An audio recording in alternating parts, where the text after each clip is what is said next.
Hi, welcome to our channel where we share the most intriguing stories. Liam Harper thought his 30-acre woodland retreat was a sanctuary, a family legacy untouched by time. But when he returned after a year away, what he found left him speechless. 5 luxury cottages with pools, fences, and a sign reading Blue Pines Retreat. His peaceful haven had become ground zero for a battle over justice and ownership.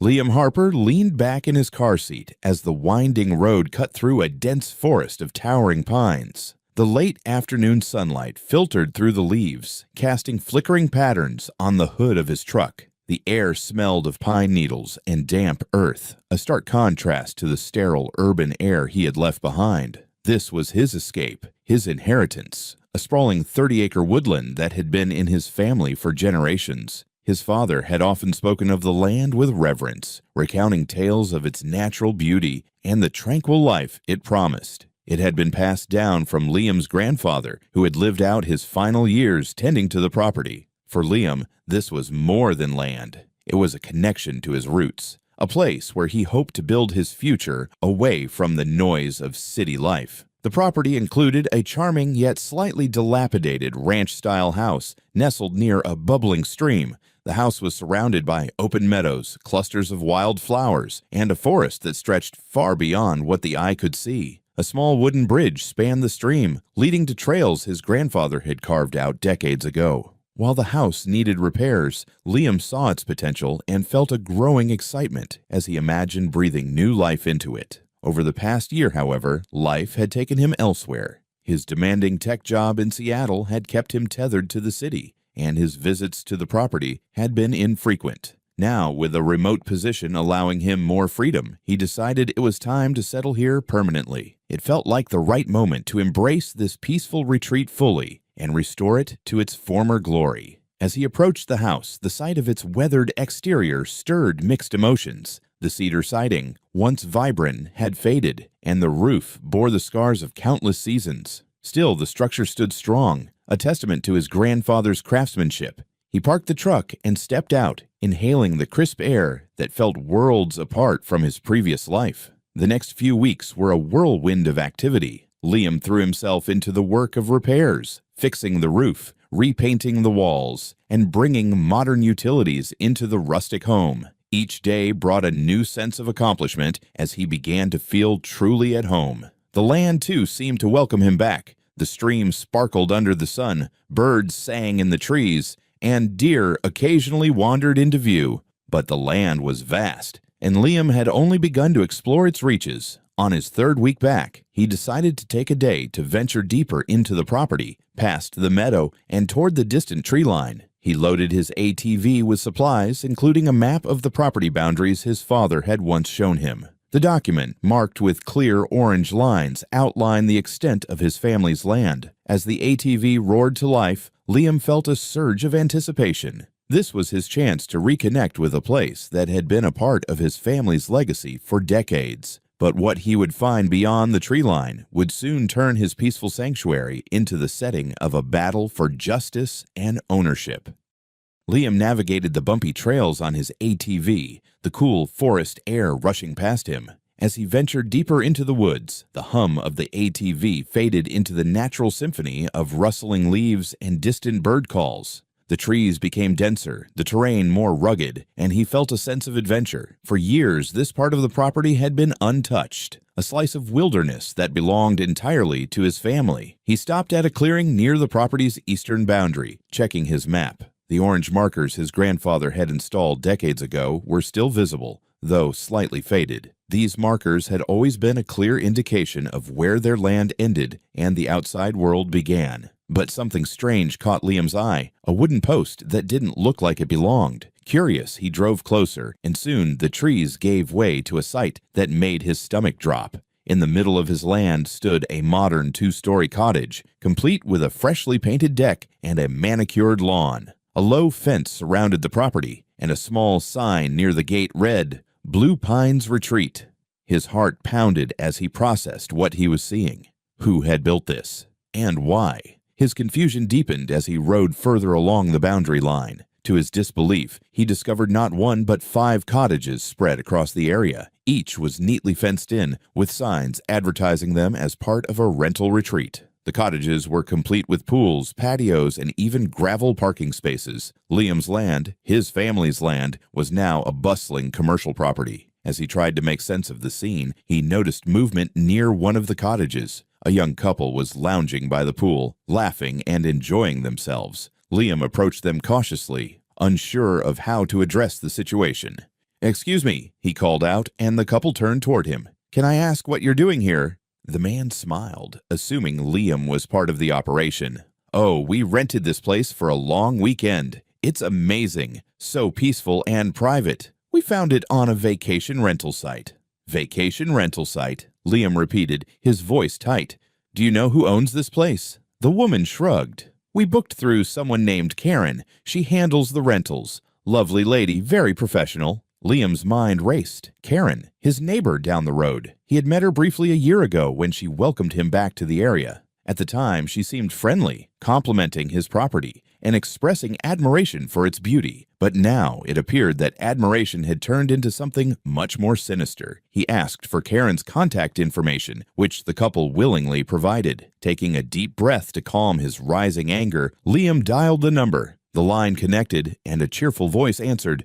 "This is Karen. Which cottage are you interested in?" Liam clenched his teeth, masking his frustration. "I'd like to discuss the cottages. Can we meet in a couple of days? I want to see them in more detail before I make any decisions." Karen agreed enthusiastically, setting a time for their meeting. As Liam hung up, his hands trembled, not with fear, but with determination.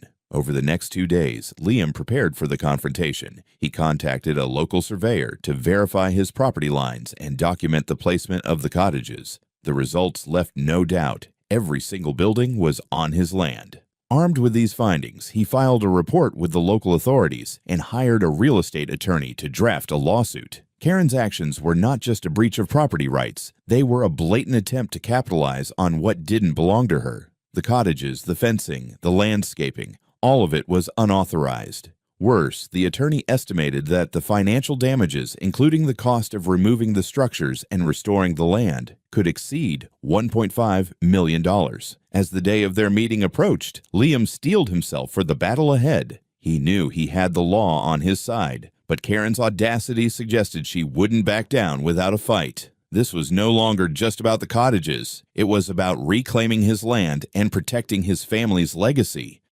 The day of the meeting arrived, and Liam drove out to the cottages, his heart pounding with a mixture of anger and anticipation. He wasn't coming alone. Accompanying him were a property inspector, a local sheriff's deputy, and his attorney. Armed with irrefutable evidence of the illegal construction, Liam was determined to confront Karen on her blatant trespass. The gravel road leading to the cottages had been freshly smoothed, a sign of Karen's investment in this unauthorized venture. As he approached the cluster of cottages, Liam saw Karen's sleek SUV parked near the largest one. She stepped out with a confident, almost smug expression, dressed in a tailored blazer that seemed to scream authority. Her expression faltered the moment she saw Liam standing with the officials. Recognition flashed across her face, and a flicker of unease replaced her earlier confidence. Liam had met Karen briefly a year ago during one of his rare visits. Back then, she had been all charm, gushing over the beauty of his land and expressing a deep admiration for its tranquility. Now, her role in this debacle was clear. "Liam," Karen called out, forcing a bright smile as she approached. "What a surprise. I wasn't expecting you to bring company." "I thought it was only fair," Liam replied coolly, "given what I've discovered about your little enterprise." Karen's smile froze, and she straightened her shoulders, trying to maintain her composure. "I'm not sure what you mean. Everything here is perfectly legitimate. I've invested a lot of time and money into making this place a retreat that people can enjoy."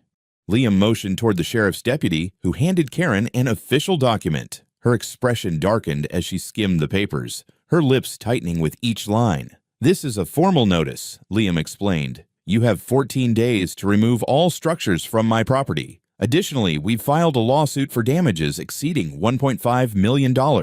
And," he added with deliberate emphasis, "the authorities are investigating this operation for potential tax evasion and illegal business activities." Karen's face flushed a deep red as she turned to the officials, her voice rising. "This is absurd. I have every right to this land. My husband and I bought it fair and square. I even have documentation to prove it."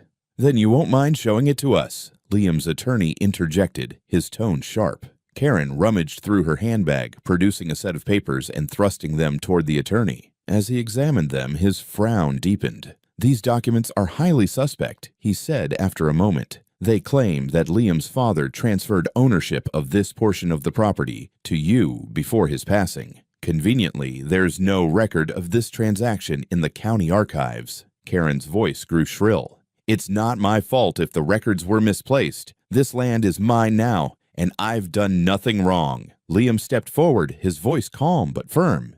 "Karen, you've known all along this land wasn't yours. The survey markers were there. The records are clear. And yet, you built 5 cottages, advertised them, and started renting them out as if you owned the place.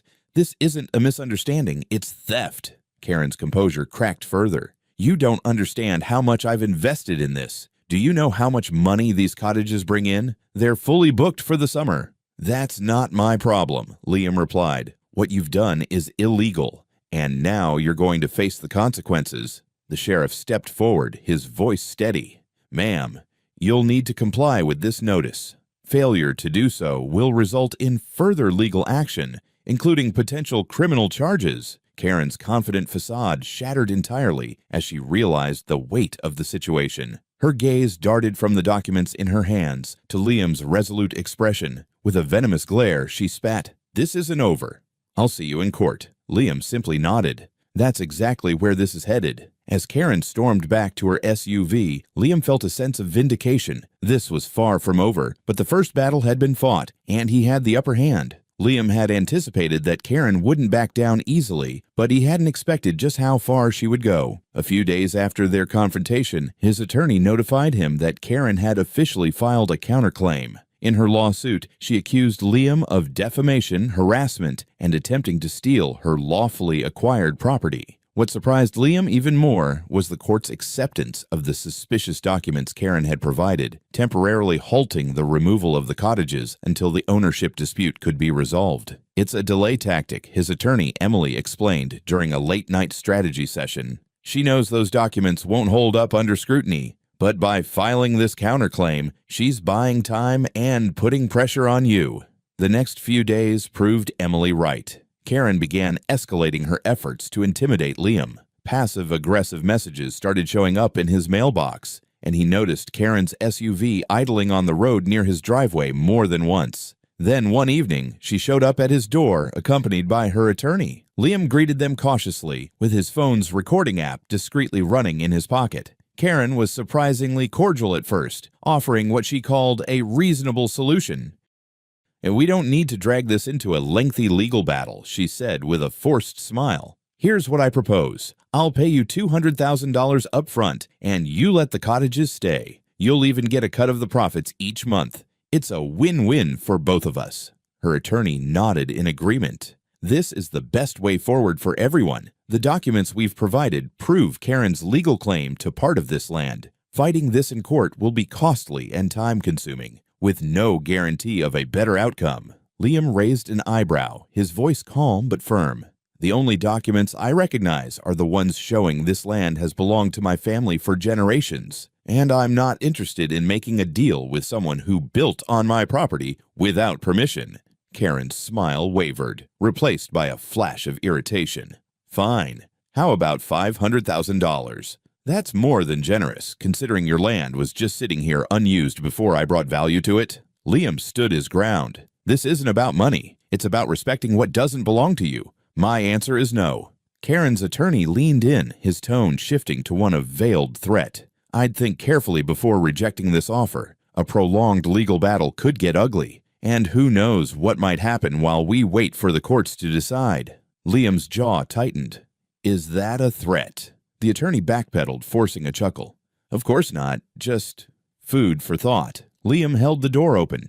"You've had your say. Now leave." The tension was palpable as Karen and her attorney left, but Liam knew this encounter was only the beginning of her desperation. 2 days later, Liam returned home to find his property in chaos. Windows in his house were shattered, and the front door hung crooked on its hinges. Inside, furniture was overturned, and a few items had been destroyed, but nothing of real value was taken. It wasn't a robbery, it was intimidation. Liam immediately called the police and provided them with footage from a security camera he had discreetly installed on a tree outside. The video showed a car pulling up late at night and two masked figures exiting to vandalize the property. The car's license plate was clearly visible, giving the police a solid lead. Within hours, the authorities identified and apprehended one of the perpetrators. Under questioning, the suspect admitted he had been hired to carry out the damage, and the person who paid him was Karen, acting on the advice of her attorney. The revelation added fuel to the already mounting legal case. Karen's attempt to intimidate Liam had backfired spectacularly. Now, in addition to the civil lawsuit, she faced criminal charges for property damage, harassment, and attempted coercion.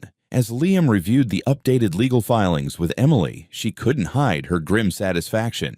"She's finished," Emily said. "Between the forged documents, the illegal construction, and now this. There's no way Karen walks out of this without serious consequences." For the first time in weeks, Liam felt a sense of relief. The battle wasn't over, but the tide was finally turning decisively in his favor. The fallout from Karen's actions was swift and far-reaching. Her attempted intimidation had not only strengthened Liam's case, but also exposed her reckless disregard for the law. As the court hearings progressed, it became clear that Karen's position was crumbling under the weight of evidence against her.